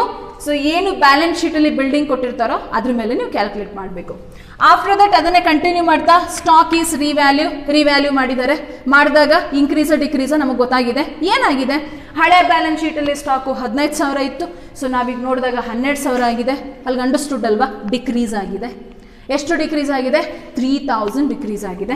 ಸೊ ಡಿಕ್ರೀಸ್ ಆಗಿರೋದನ್ನ ಎಲ್ಲಿ ಬರೀಬೇಕು ಅಂತ ಹೇಳಿದ್ದೀನಿ. So you have to write it in a debit side ಅಲ್ವಾ. All expenses are mentioned in the debit, all incomes are mentioned under the credit side. The next, provision for doubtful debts is maintained at 5% on debtors. Doubtful debt. So doubt, ನಮಗೆ ಅನುಮಾನ ಆಗಿದೆ, ಬಂದರೂ ಬರ್ಬೋದು, ಬರ್ದೇನೂ ಇರ್ಬೋದು. ಎಷ್ಟು percent? 5%. That is expenses to the company. ನಮಗೆ ಸಾಲ ತೀರಿಸದೇ ಇರುವಂಥದ್ದು. So 1,000 we have to mention in the debit. After that salary usually you know about that is expenses to the company. ಆದರೆ ನಾವು ಇನ್ನೂ ಕೊಟ್ಟೇ ಇಲ್ಲ ಸ್ಯಾಲ್ರಿನ. ಸೊ ಹಾಗಾಗಿ ಎಕ್ಸ್ಪೆನ್ಸಸ್ ಆಗಿರೋದ್ರಿಂದ ಡೆಬಿಟಲ್ಲಿ ಬರೆದಿದ್ದೀನಿ. ಇನ್ನು ಯಾವ ಅಡ್ಜಸ್ಟ್ಮೆಂಟ್ ಉಳ್ಕೊಂಡಿಲ್ಲ, ಎಲ್ಲ ಅಡ್ಜಸ್ಟ್ಮೆಂಟ್ಸ್ ಓವರ್ ಆಯಿತು.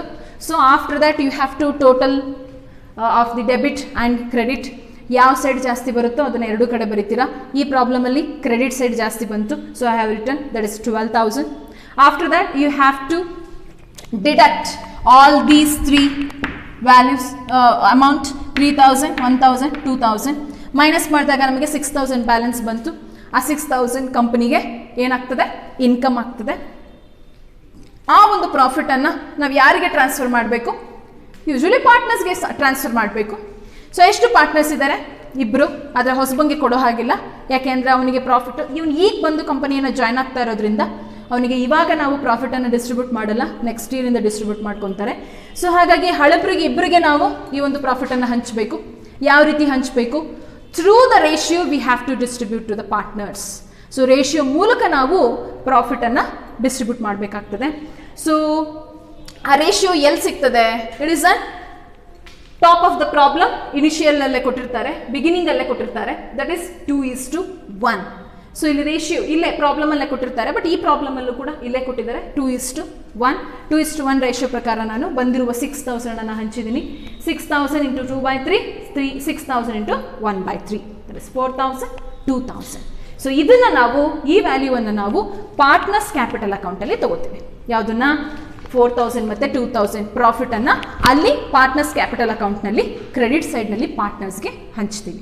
ಹಾಗಾದರೆ ಪಾರ್ಟ್ನರ್ಸ್ ಕ್ಯಾಪಿಟಲ್ ಅಕೌಂಟನ್ನು ಹೇಗೆ ಮಾಡೋದು ಅಂತ ಹೇಳಿ ನೋಡೋಣ. ಸೊ ರಿವ್ಯಾಲ್ಯೂಯೇಷನ್ ಅಕೌಂಟನ್ನು ಹೇಗೆ ಮಾಡೋದು ಅಂತ ನೋಡಿದ್ರಿ. ಸೊ ನಾವ್ I am going to explain. See ಇಲ್ಲೇನು ನೆಕ್ಸ್ಟ್ ಏನು ಕೊಟ್ಟಿದ್ದಾರೆ? Partners capital account. So partners capital ಅಕೌಂಟನ್ನು ಹೇಗೆ ಪ್ರಿಪೇರ್ ಮಾಡೋದು ಅಂತ ಹೇಳಿ ನೋಡೋಣ. ಸೊ ಫಸ್ಟ್ ನಾವು ಹೊಸಬ ತಂದಿರೋ ಕ್ಯಾಪಿಟಲ್ನ ಪಾರ್ಟ್ನರ್ಸ್ ಕ್ಯಾಪಿಟಲ್ ಅಕೌಂಟಲ್ಲಿ ತಗೋಬೇಕು ಅಂತ ಹೇಳಿದೆ.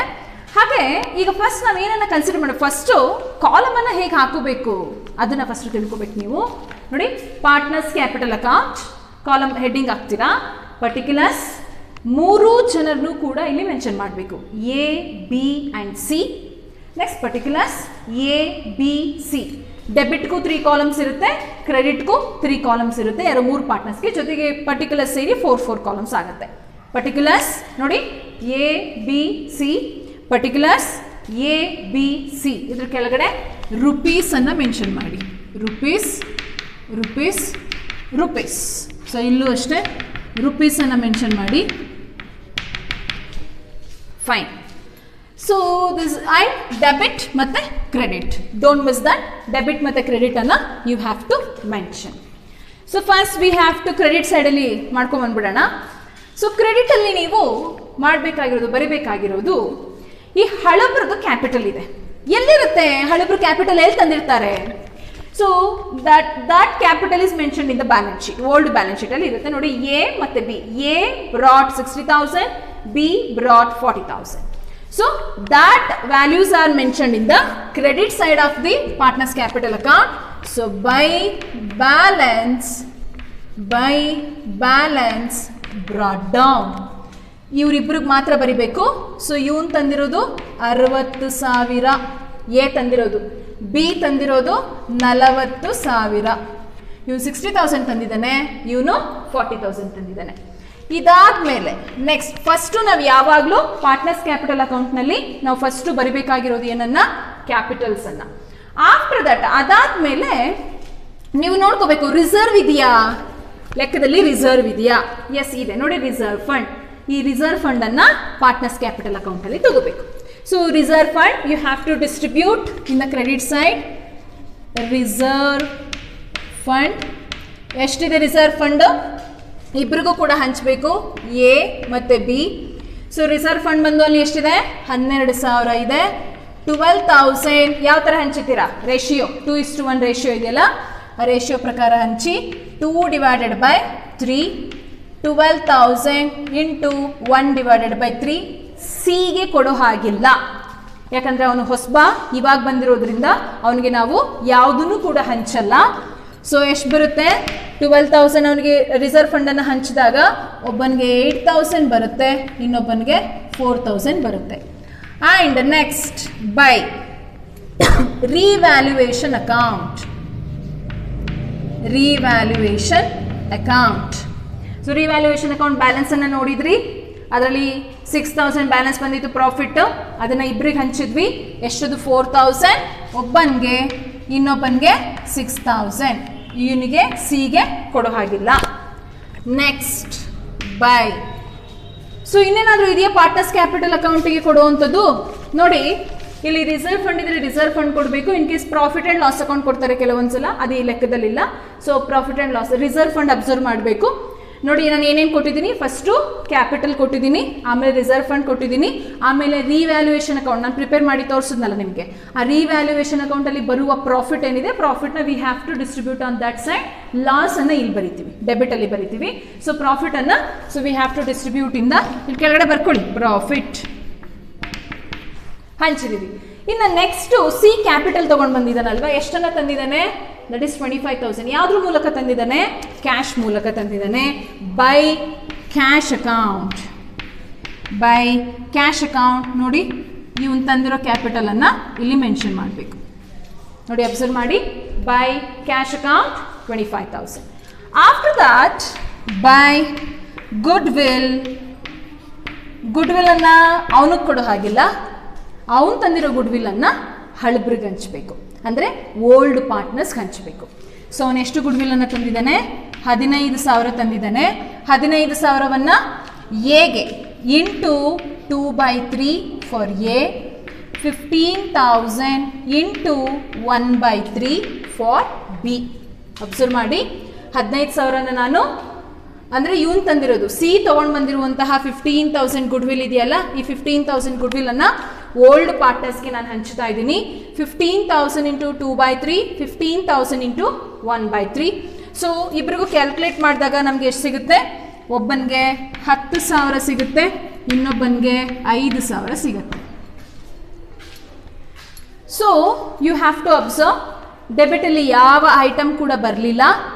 ಸೊ ಯಾವ ಐಟಮ್ ಕೂಡ ಬರಲಿಲ್ಲ ಡೆಬಿಟಲ್ಲಿ. All items are comes under the credit side. So ಡೆಬಿಟಲ್ಲಿ ಯಾವುದಾದ್ರು ಬರಬಹುದು. ಇನ್ ಕೇಸ್ ರಿವ್ಯಾಲ್ಯೂಯೇಷನ್ ಅಕೌಂಟ್ ಏನಾದರೂ ಲಾಸ್ ಆಗಿದ್ರೆ ಡೆಬಿಟಲ್ಲಿ ಬರುತ್ತೆ. ಪ್ರಾಫಿಟ್ ಆ್ಯಂಡ್ ಲಾಸ್ ಅಕೌಂಟ್ನ ಅಸೆಟ್ ಸೈಡ್ ಕೊಟ್ಟಿದ್ರೆ ಡೆಬಿಟ್ ಸೈಡ್ ಬರುತ್ತೆ. ಸೊ ಈ ಥರದ್ದು ಏನಾದರೂ ಸನ್ನಿವೇಶಗಳಾಗಿದ್ರೆ ಮಾತ್ರ ಡೆಬಿಟಲ್ಲಿ ಬರುತ್ತೆ. ಬಟ್ ಇಲ್ಲಿ ಡೆಬಿಟಲ್ಲಿ ಹಾಕುವಂಥ ಯಾವುದೇ ಐಟಮ್ನು ಲೆಕ್ಕದಲ್ಲಿ ಕೊಟ್ಟಿಲ್ಲದೆ ಇರೋದ್ರಿಂದ ಇಷ್ಟೇ. ಏನೇನು ತೊಗೊಂಡ್ವಿ? ಬ್ಯಾಲೆನ್ಸ್ ಬ್ರಾಡ್ ಡೌನಲ್ಲಿ ಏನು ಬರೀಬೇಕು? ಓಲ್ಡ್ ಪಾರ್ಟ್ನರ್ಸ್ ಕ್ಯಾಪಿಟಲನ್ನು ಬರೀಬೇಕು. ಬ್ಯಾಲೆನ್ಸ್ ಬ್ರಾಡ್ ಡೌನ್ ಕ್ರೆಡಿಟ್ ಸೈಡಲ್ಲಿ ಪಾರ್ಟ್ನರ್ಸ್ ಕ್ಯಾಪಿಟಲ್, ಕ್ರೆಡಿಟ್ ಸೈಡಲ್ಲಿ balance brought down old partners ತಂದಿರುವಂತಹ ಕ್ಯಾಪಿಟಲನ್ನು ನೀವು ಬರೀಬೇಕು. ಆಫ್ಟರ್ ದ್ಯಾಟ್ ರಿಸರ್ವ್ ಫಂಡ್ ಕೊಟ್ಟಿದ್ದಾನ ಅಥವಾ ಜನರಲ್ ರಿಸರ್ವ್ ಕೊಟ್ಟಿದ್ದಾನ, you have to observe that. Reserve fund ಕೊಟ್ಟಿದ್ದಾನೆ ಲೆಕ್ಕದಲ್ಲಿ, you have to write the reserve fund. 8,000, 4,000 ಹೇಗೆ ಬಂತು? ರಿಸರ್ವ್ ಫಂಡ್ 12,000 ಕೊಟ್ಟಿದ್ದಾರೆ, ಅದನ್ನು ಈ ಓಲ್ಡ್ ರೇಷಿಯೋ ಪ್ರಕಾರ ಹಳಬ್ರಿಗೆ ಹಂಚಿದ್ದೀನಿ, ಹೊಸಬನಿಗೆ ಕೊಡೋ ಹಾಗಿಲ್ಲ. ನೆಕ್ಸ್ಟ್ ರಿವ್ಯಾಲ್ಯೂಯೇಷನ್ ಅಕೌಂಟ್ ಪ್ರಾಫಿಟ್ ಬಂದಿದೆ, so you distributed the profit. After that ಹೊಸಬ ತಂದಿರುವ ಕ್ಯಾಪಿಟಲ್ ಬ್ಯಾಂಕ್ ಮೂಲಕ ತಂದಿನ, ಕ್ಯಾಶ್ ಮೂಲಕ ತಂದಿನ, they have to mention in the problem. See here cash ಅಂತ ಮೆನ್ಷನ್ ಮಾಡಿದ್ದಾರೆ. So cash account. After that goodwill, ಅವ್ನು ತಂದಿರೋ ಗುಡ್ವಿಲ್ಲನ್ನು, ಹೊಸಬ ತಂದಿರೋ ಗುಡ್ವಿಲ್ಲನ್ನು ಹಳಬ್ರಿಗೆ ನೀವು ಹಂಚ್ತೀರ. ನಾವ್ ಯು ಹ್ಯಾವ್ ಟು ಟೋಟಲ್ ಮಾಡಿ. ಡೆಬಿಟಲ್ಲಿ ಬರೆಯುವಂಥ ಯಾವುದೇ ಐಟಮ್ಗಳು ಇಲ್ಲದೆ ಇರೋದ್ರಿಂದ so directly you can total this. So total ಮಾಡಿದಾಗ 82,000 ಬರುತ್ತೆ. ಯಾರ್ದು? ಎದು 82,000, 51,000 of B and 25,000 of C. ಇಲ್ಲೂ ಏನು ಇಲ್ಲದೆ ಇರೋದ್ರಿಂದ you have to write 82,000, 51,000, 25,000. So now to balance carry down, that is 82,000, 51,000, 25,000. ಇದನ್ನು ನಾವು ಬ್ಯಾಲೆನ್ಸ್ ಶೀಟಲ್ಲಿ ತಗೋತೀವಿ. Transfer to balance sheet. ಈ ವ್ಯಾಲ್ಯೂ ಇಲ್ಲೇನಿದೆ ಕ್ಯಾಪಿಟಲ್ಲು, ಈ 3 ಕ್ಯಾಪಿಟಲನ್ನು ನಾವೆಲ್ಲಿ ಕನ್ಸಿಡರ್ ಮಾಡಬೇಕು? ಬ್ಯಾಲೆನ್ಸ್ ಶೀಟ್ನಲ್ಲಿ ಕನ್ಸಿಡರ್ ಮಾಡಬೇಕು. ಹಾಗಾದರೆ ಬ್ಯಾಲೆನ್ಸ್ ಶೀಟ್ನ ಹೇಗೆ ಮಾಡೋದು ಅಂತ ಹೇಳಿ ನೋಡೋಣ. ಸೊ ರಿವ್ಯಾಲ್ಯೂಯೇಷನ್ ಅಕೌಂಟ್ ಹೇಗೆ ಮಾಡೋದು ಅಂತ ನೋಡಿದ್ರಿ, ಬ್ಯಾಲೆನ್ಸ್ ಶೀಟ್ ಮತ್ತು ಪಾರ್ಟ್ನರ್ಸ್ ಕ್ಯಾಪಿಟಲ್ ಅಕೌಂಟ್ ಹೇಗೆ ಮಾಡೋದು ಅಂತ ನೋಡಿದ್ರಿ. ಸೊ ನಾವ್ I am going to explain the last account, that is the balance sheet. ಹೇಗೆ ಮಾಡೋದು ಬ್ಯಾಲೆನ್ಸ್ ಶೀಟ್ನ? ಲೆಟ್ಸ್. ಸೊ ಫಸ್ಟ್ ನಾವಿಲ್ಲಿ ನೋಡ್ಕೊತ ಬರೋಣ.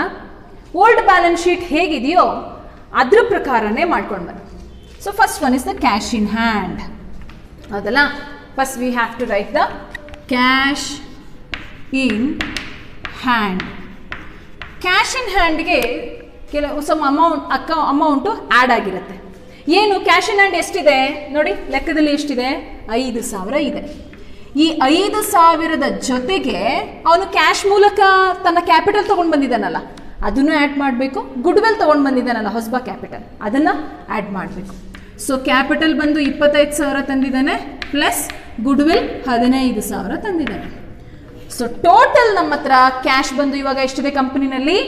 45,000 ಇದೆ. ಇದನ್ನು ಮರಿಬಾರ್ದು, ಅಬ್ಸರ್ವ್ ಮಾಡಬೇಕು. ಸೊ ಫಸ್ಟು ಕ್ಯಾಶ್ ಇನ್ ಹ್ಯಾಂಡನ್ನು ತೆಗೆದುಕೊಳ್ಳುವಾಗ ಎಷ್ಟಿದೆ ಅಷ್ಟನ್ನು ಬರ್ಕೊಳ್ಳಿ. 5000 ನೋಡಿ, ನಾನು ಇನ್ನರ್ ಕಾಲಮಲ್ಲಿ ಬರೆದಿದ್ದೀನಿ. 5000 ಪ್ಲಸ್ ಹೊಸಬ ತಂದಿರೋ ಕ್ಯಾಪಿಟಲ್ ಪ್ಲಸ್ ಅಂತಂದಿರೋ ಗುಡ್ ವಿಲ್. ಇಲ್ಲಿಗೆ ಕ್ಯಾಶ್ ಓವರ್. ನೆಕ್ಸ್ಟ್ ಬರ್ತೀನಿ ಸ್ಟಾಕ್. ಸ್ಟಾಕ್ ಬಂದು 15,000 ಇದೆ, ಹೌದಾ? ಸೊ ಈ ವರ್ಷಕ್ಕೆ ಎಷ್ಟಾಗಿದೆ ಅಂತ ಹೇಳಿದ್ದಾರೆ, ಅಡ್ಜಸ್ಟ್ಮೆಂಟಲ್ಲಿ ಹೇಳೋರಲ್ಲ, ರಿವ್ಯಾಲ್ಯೂಡ್ ಅಟ್ 12,000 ಅಂತ. ಸೊ ಹಾಗಾಗಿ ಡಿಪ್ರಿಷಿಯೇಟ್ ಆಗಿರೋದು ಎಷ್ಟು? 3,000 minus 3,000. So 12,000 you have to put a outer column, ಹೌದಲ್ಲ? ಈ ವರ್ಷಕ್ಕೆ ನಮ್ಮ ಹತ್ರ ಸ್ಟಾಕು 12,000 ಇದೆ, ನಾನು 12,000 ಬರ್ತಿದ್ದೀನಿ. ಹೇಗೆ 12,000 ಆಯಿತು? 15,000 ಇತ್ತಪ್ಪ ನಮ್ಮ ಹತ್ರ ಹೋದ ವರ್ಷ, ಬಟ್ ಈ ವರ್ಷಕ್ಕೆ 12,000 ಆಯಿತು, 3,000 ಮೈನಸ್ ಆಯಿತು. Clear? Next another thing, stock ಆದಮೇಲೆ ಡೆಟಾರ್ಸ್ ಬಂದು ನಮ್ಮ ಹತ್ರ 20,000 ಇದೆ, ಲೆಸ್ PDD. 20,000 ಬರಬೇಕಿತ್ತು, ಬಟ್ ಆದರೆ ನಮ್ಗೆ ಇನ್ನೂ ಬರದೇ ಇರೋ ದುಡ್ಡು ಎಷ್ಟು? 1,000. ಇವನು ಹೇಳಿದ್ದಾರೆ 5% ಆನ್ ಡೆಟಾಸ್. ರಿವ್ಯಾಲ್ಯೂಯೇಷನ್ ಅಕೌಂಟಲ್ಲಿ ಪ್ರಿಪೇರ್ ಮಾಡಿದ್ರಿ. ಸೊ ಡೆಟಾಸ್ ಮೇಲೆ 20,000 ಮೇಲೆ ನಾವು 5% ಮಾಡಿದಾಗ ನಮಗೆ ಎಷ್ಟು ಸಿಕ್ಕಿತ್ತು? 1,000 ಸಿಕ್ಕಿತ್ತು. ಸೊ 1,000 ನಮಗೆ ಇನ್ನೂ ಬಂದಿಲ್ಲ, ಡೌಟ್ಫುಲ್ ಡೆಟ್ ಆಗಿದೆ, ಇನ್ನೂ ಅನುಮಾನಾಸ್ಪದವಾಗಿದೆ, ನಮಗದೊಂದು ಕೆಟ್ಟ ಸಾಲವಾಗಿದೆ. ಹಾಗಾಗಿ ಅದು ನನಗಿನ್ನೂ ತೀರಿಸಿಲ್ಲ, ಅವರು ನಮಗೆ ಸಾಲನೇ ತೀರಿಸಿಲ್ಲ. ಹಾಗಾಗಿ 1,000 ಮೈನಸ್ ಮಾಡಿದ್ರೆ ಇನ್ನು 19,000 ಆಗುತ್ತೆ ಡೆಟಾಸ್ ಆದಮೇಲೆ ಏನಿದೆ? ಮೆಷಿನರಿಗೆ ಯಾವುದೇ ಅಡ್ಜಸ್ಟ್ಮೆಂಟಲ್ಲಿ ಏನೂ ಕೂಡ ಹೇಳಿಲ್ಲ, ಮೆಷಿನರಿ. ಸೊ ಹಾಗಾಗಿ ಡೈರೆಕ್ಟಾಗಿ ಅಲ್ಲಿ ಎಷ್ಟಿದೆ ಅಷ್ಟನ್ನೇ ತಗೋತೀರಾ, 30,000. ಸೊ ಮೆಷಿನರಿಗೆ ಅಡ್ಜಸ್ಟ್ಮೆಂಟಲ್ಲಿ ಏನೂ ಹೇಳಿಲ್ಲ, ಸೊ ಯಾವ ಬದಲಾವಣೆಯೂ ಆಗಿಲ್ಲ. ಹಾಗಾಗಿ ನಾನು 30,000 ಡೈರೆಕ್ಟಾಗಿ ತೊಗೊಂಡೆ. ನೆಕ್ಸ್ಟ್ ಬಿಲ್ಡಿಂಗ್ಸಿಗೆ ಏನಾದರೂ ಬದಲಾವಣೆ ಆಗಿದೆಯಾ? ಆಗಿದೆ, ಬಿಲ್ಡಿಂಗ್ಸ್ಗೆ ಬದಲಾವಣೆ ಆಗಿದೆ. ಎಷ್ಟಿದೆ ಬಿಲ್ಡಿಂಗ್ಸ್ ನಮ್ಮ ಹತ್ರ 60,000 ಇದೆ. ಆದರೆ ಅಪ್ರಿಸಿಯೇಷನ್ ಆಗಿದೆ ಅಲ್ವಾ? ಅಡ್ಜಸ್ಟ್ಮೆಂಟ್ ನೋಡ್ರಪ್ಪ, ಬಿಲ್ಡಿಂಗ್ ಅಪ್ರಿಸಿಯೇಷನ್ ಆಗಿದೆ ಅಲ್ವಾ? ಅಪ್ರಿಷಿಯೇಟ್ ಬಿಲ್ಡಿಂಗ್ ಏನಾಗಿದೆ? ಜಾಸ್ತಿ ಆಗಿದೆ. Add appreciation